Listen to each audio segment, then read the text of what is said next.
Sa kalagitnaan ng fasting month, umaasa si Presidential Assistant to the President Anton Lagdameo na lalo pang lalakas ang pananampalataya ng mga Muslim.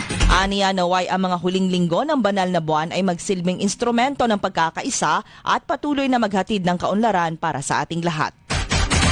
Sinimula na ng DPWH-12 ang paggawa ng alternatibong daan sa Sitio El Dulog, Barangay Ned Lake, Cebu, South Cotabato na nakaranas ng landslide noong February 14. Naglagay na ng limestone ang DPWH sa Biyawan, Tawandagat Road para tumigas ang lupa at maiwasan ang soil erosion.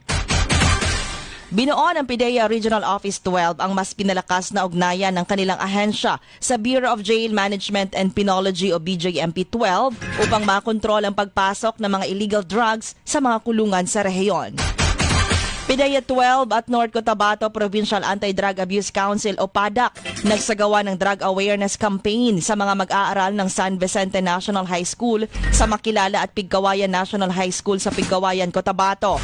Kasama rin sa info drive ang mga guro, school officials at non-teaching personnel.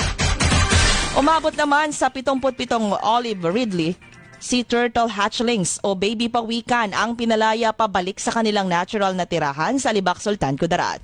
Sinabi ng DENR Kalamansig na ang pawikan ay pinalaya sa baybayin ng Barangay Tibuan at naging katuwang nila sa programang ito ang Menro Libak, Maritime Police at Coast Guard.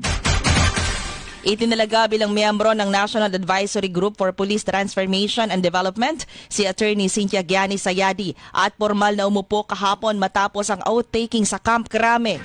Si Sayadi ay chairperson ng Regional Advisory Group for Police Transformation and Development sa Region 12. Bumisita kay BARM Chief Minister Abdul Rauf Makakwa at sa Grand Moss sina Senator JV Ejercito at Lady Rider motorcycle enthusiast na si Jet Li.